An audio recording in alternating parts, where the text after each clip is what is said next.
What is up, people? Welcome to Shaping Success. We got to call this one Morning Coffee. I've been doing this for I think we got 10 days now. 6 days last week. This is the fourth day this week. I decided that I'm not going to do it on weekends, and so tomorrow will be the last episode for the week with the Morning Coffee. Running out of podcast space for audio, so we'll see. I'll see if I can get that set up today.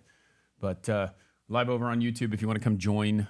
TikTok, you're over there. Thanks for hanging out with me. If you want to come, yes, I do. I see you. There is a chat in YouTube. I got you on TikTok over here because I want you guys to be able to hear if you want to hear, but there won't be a whole lot of interaction. I'll be looking from time to time over here and kind of checking and see what's going on. But the majority of everything is focused on this because that is where it is at, and that's where we're trying to grow. Yeah, so we're going to talk about what I'm thinking about this morning and how I relate it to my life and all of the stuff that's going on. And Nikki is over in the old chat room on YouTube. So congratulations to the Texas Rangers. They have won the World Series, and that is super cool. Now, for those of you who know me, you know that I am a San Francisco Giants fan. I have a Giants hat on too, but I'm a San Francisco Giants fan. And the coach of the Rangers right now is Bruce Bochy. And he is an awesome coach. And one of the things that I really hated when I was at his retirement game. So he had retired, right? And I always felt like the retirement that it was premature because they were trying to force him out of San Francisco. And you can call me old, you can call me old school, you can call me whatever you want. But it's funny because what happened was there was some new, they had this idea of this new blood thing. And if you've watched Moneyball, you kind of see what's going on with baseball. And I'm kind of an old school baseball guy, old school baseball coach. I have a hard time watching the game now because of what they do. And it's just interesting. It's just different than what it was. It evolves over time. And a lot of it has to do with, some of these players not being able to handle certain things, certain aspects. I'm a huge Will Clark fan. And it's funny because him and Eric Burns are doing this show on the No Filter Network, and they're talking a lot about the way that baseball is played now versus the way that it was played then. And, I had 2 goals. This is going to sound really rude, but I don't care. I had 2 goals this year. Number one, I don't ever want the Giants to lose. That doesn't make me happy. I want them to win the World Series, but they picked this coach that pretty different than what Bochy was. Bochy's old school and Gabe Kapler was not. Completely different. Allowing players not to take batting practice, teaching them how to just hit the only good pitch that they have, all kinds of stuff like that. Just no hit and runs, no trying to score, no nothing, no stealing, this and that. They're just not enough. It's all about metrics, and they play people who have good stats in certain situations, and I hate that. It's never see the same player. The only guy I feel that played the majority of the games at his position was Brandon Crawford, and then the catcher at the end, Patrick Bailey. So that was it. It was always, you never knew who was going to be playing in the game. And it was just annoying. It was all about matchups and all about this and that. Well, as a player, you never get in a rhythm. And the only time that you would ever see that with Bochy would be when a late in the game, they'd need a batting matchup or something like that, but it was never about metrics. So we're going to talk about baseball and how I think that a lot of people look at sports in a different way than I do. Sports kind of defined a lot of things in my life and taught me a lot of things about being on time and being able to fail and being able to keep going and move forward. And I didn't learn until later in life when I became a coach why a lot of the things that happened to me in sports. Because as we talked about in the last couple of weeks and over, the last 4 years, I played football, right? Like I was a really good football player, but my love was baseball, and I was a crappy baseball player. And I started to think about why was I not that good at baseball? And it wasn't because I was. There's times where you could be like talented, like we talked about. There's some talent, and then there's hard work involved in it. And I honestly don't feel like I worked hard enough at it. I could have worked harder. I feel like I made excuses sometimes, which, I mean, you're 18-year-old kid, 15-year-old kid, but I love the game. Like I love to hit. I was a really good hitter, or decent hitter, I guess. I shouldn't say that I was really good, but my thing was like I wasn't fast enough to leg out a triple, but I was good enough to hit a lot of doubles because I could hit the ball far and I could make it to second base. So that's how I played the game. But I never thought about baseball the way that I did until I started coaching and I started thinking about it. And it sounds cliche to say it, but like you think about baseball, like a Hall of Fame batter is a 300 batter, right? And 300 means that in a batting average, it's your average, right? So 3 out of 10 times you hit the ball. You strike out 7, you ground out 7, you don't survive 7 times. So think about that. And a lot of people can't deal with failure very well, but if you put your life and you start to relate it to like baseball and you think about that, what happens? 3 out of 7 ain't that bad. And so then you start to think about how that works and how life, how life was, like it's like, okay, so I've tried this and below average is okay because it's really like above average. It's just weird. It's just weird thinking about it that way. But what we do is a lot of times we sit there and we allow life to, like when we fail, we just give up. But if you're going to be a professional baseball player, you think about it. People get scholarships to play football or baseball, right? And you go to college. So the thought that I want you to sit back and I want you to think about like these people. When I was growing up, one of the things I said was, I'm going to be a professional athlete. All right. That's pretty easy to say. I'm going to be a professional athlete. That's what I want to be. And even like, I'm going to be an astronaut or I'm going to be this or I'm going to be that. Like you say that, but you have to really think about it and break it down in reality. My parents told me, oh, you got the scholarship. You should go do this because this could be a career for you. And like, I'm sitting there going, yeah, no. The average of people who go to college to play sports, like I was one of 2 people in my class of 200 people that got a scholarship to play sports. One of 2. Okay. And like that average is like 0.0000001% of people get that. And then the average of that amount of people, so you think about your college football team, how many people on a college football team go to play professional sports? It's like maybe 1, maybe 2. Sometimes they don't even get a player drafted to go play professional. But we all have these dreams and it's great, right? But what do you have to do? You have to be uncommon among the common. You have to work harder than the other person to get there, to make that happen. And so we're sitting here going, this is something that I'm going to do, but not really understanding the work that you have to do to get there, right? So a lot of my thought process is that way. It's like, if I'm going to be better, if I'm going to be more, if I'm going to be the person who gets to where I want to go, I have to be uncommon. And you look around you and you see all these people who do the things that they do, and do you stand out? And if you don't, and that choice is up to you because you can be happy where you're at. You can be happy just blending in and I think I like when I just said that, I thought about Homer Simpson in the bushes, how he just kind of like people are talking to him and just all of a sudden he just disappears into the bushes. You have to be willing to stand out if you want something. Okay. And what that means is that you can't give up. Like the uncommon person is the person who keep pushing forward. And I think about that as a baseball game. You walk up to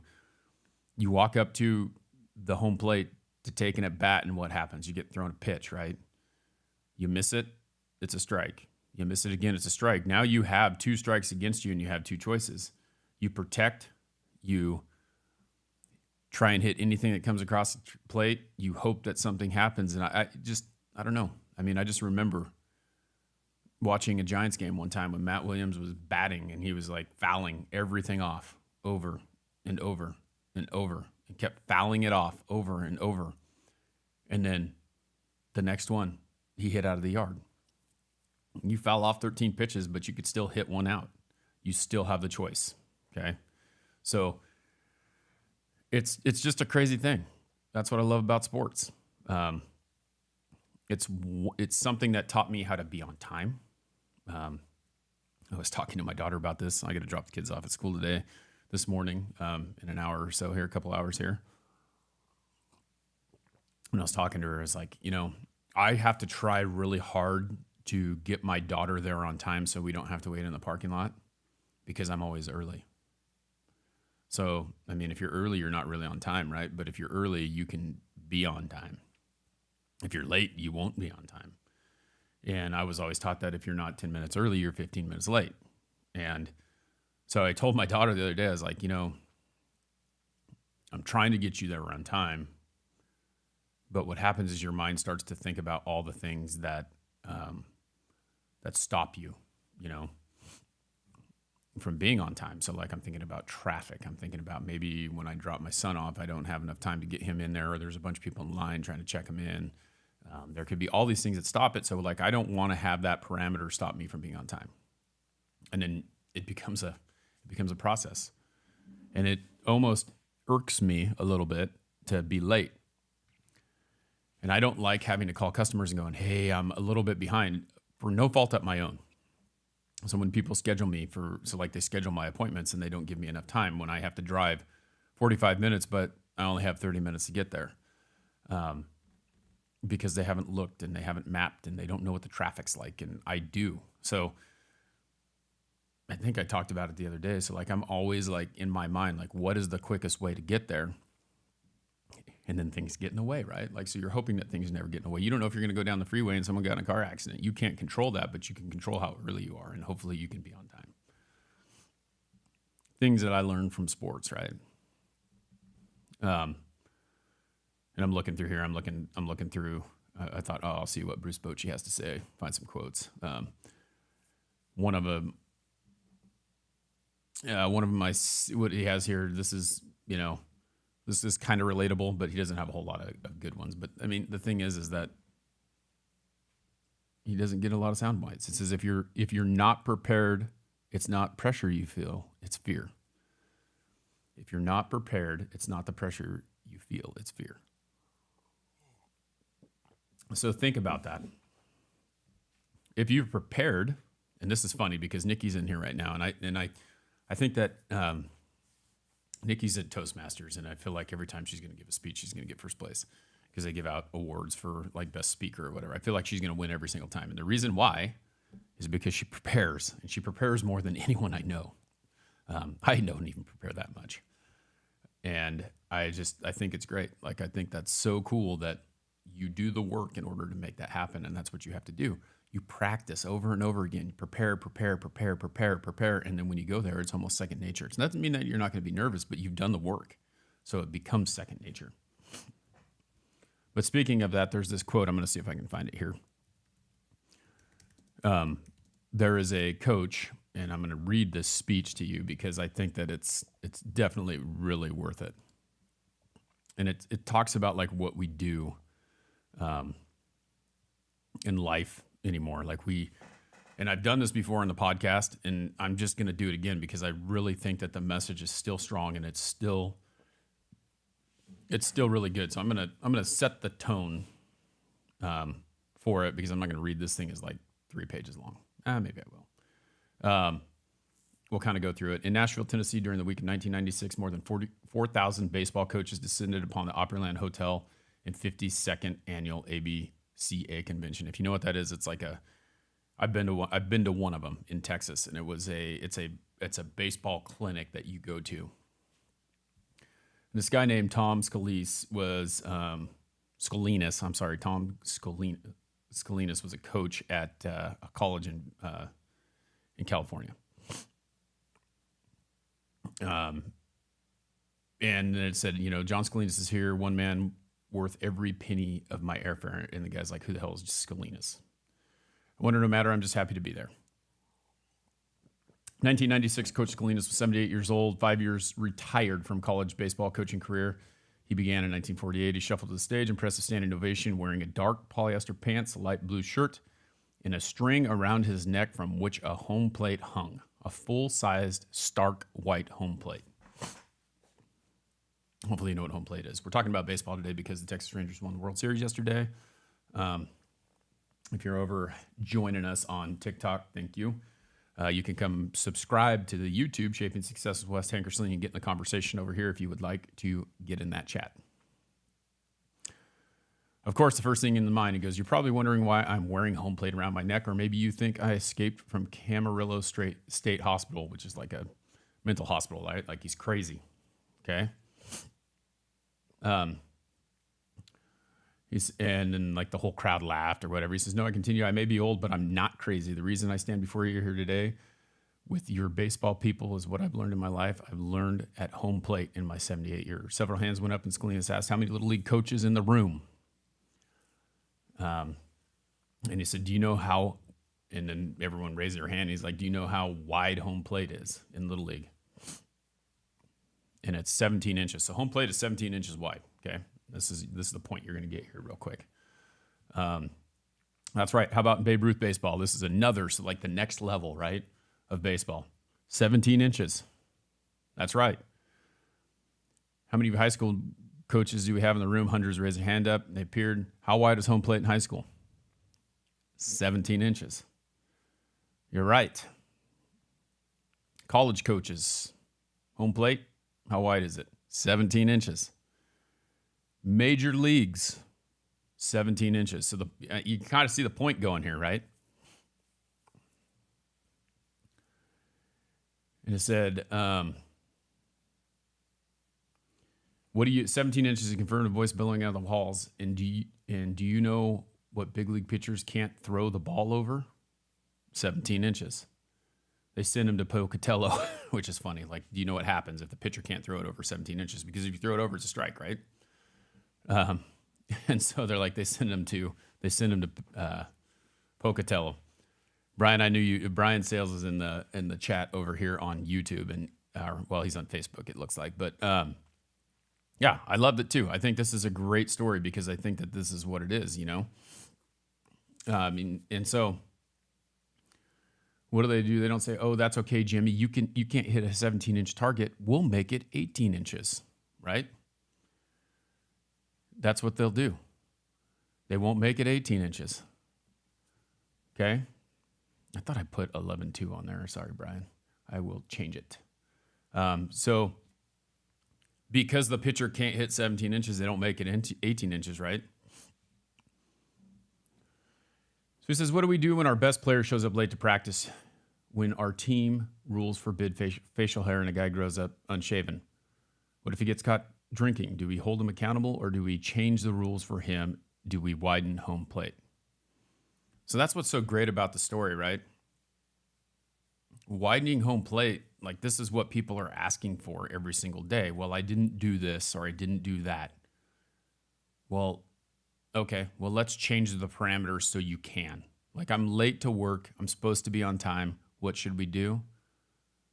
Well, we'll just let you be 5 minutes late. We'll let you be 10 minutes late.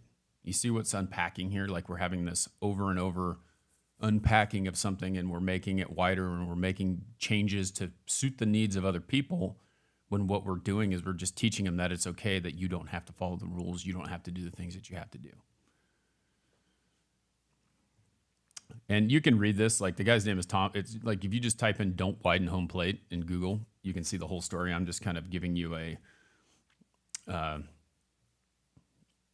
amended version or whatever the heck. I don't know what the word I'm looking for is. But the chuckles he goes, the chuckles gradually faded and thousands of coaches grew quiet. The fog lifted. The old coach's message began to unfold. He turned the plate towards himself using a Sharpie and began to draw something. When he turned towards the crowd and pointed up, he revealed a complete, freshly drawn door and 2 windows. This is the problem in our homes, with our marriages, with the way that we parent our kids, we discipline. We don't teach accountability to our kids, and there is no consequence for failing to meet the standards. We widen the plate. Then there was some pause, and they point to the top of the house and added a small American flag. This is the problem with our schools today. The quality of our education is going downhill. Fast teachers have been stripped of the tools they need to be successful, to educate, discipline their young people. We are allowing others to widen the home plate. Where is this getting us?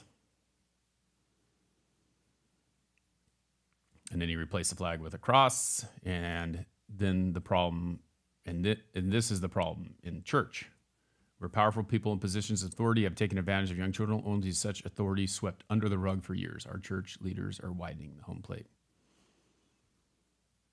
I was amazed at a baseball convention where I expected to learn something about curveballs, bunting, and how to run better practices. I had to learn something far more valuable from an old man with a home plate strung around his neck. I had learned something about life, about myself, about my own weakness, and about my responsibilities as a leader. I had to hold myself and others accountable to that I knew was right, lest our families, our faith, and our society continue down an undesirable path. I'll finish this off here real quick, and then we'll talk a little bit more about it. If I'm lucky, Coach Scalini has concluded, you will remember one thing from this old coach today. It is this: if we fail to hold ourselves to a higher standard, a standard of what we know to be right, if we fail to hold our spouses, our children to the same standard, if we are unwilling to be unable to provide a consequence when they do not meet the standard, and if our schools and churches and government fail to hold themselves accountable, if those they serve, there is but one thing to look forward to. With that, he held the home plate in front of his chest, turned it around, and revealed a dark black backside. Darkest days. The thing is that accountability is something that we lack today. And if you lack accountability, you will never reach the goals that you want. And this goes back to, this is a small thing. I'm talking about my beloved Giants and players deciding that they're not going to go take batting practice, before a game, something that you should do. Being able to do the small things. And this was when I coached, I always talked about the small things, okay? As a high school team, you have a field, right? Like you're the one who's in charge of the field, and you're in charge of tucking your shirt in, and you're in charge of looking like a baseball player and representing that. And the kid's always like, well, why should I do that? What does that have to do with anything? Well, if you can do this little thing, the big thing will take care of itself. If you can learn to sacrifice yourself for the rest of the team, for the betterment of the team, the rest will take care of itself. It's about not being selfish, but being selfish, because you're holding yourself to this standard of I am going to be so good at what I do that even when I fail, I have a good feeling about myself because it doesn't matter, because I did everything I could to possibly be better. It comes down to rebuilding the mound after a game or a practice. It comes down to raking out the base paths. It comes down to making sure there is no litter in the dugout. It comes down to having some pride in every single thing you do. And a lot of times we've lost that.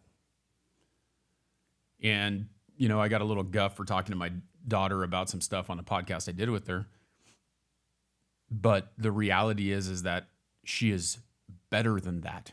And when I look at my daughter and she respects me and she loves me and I love her, if I don't hold her to that standard, if I don't make her do the things that I expect her to do, then she'll never do it and she'll think that it's okay.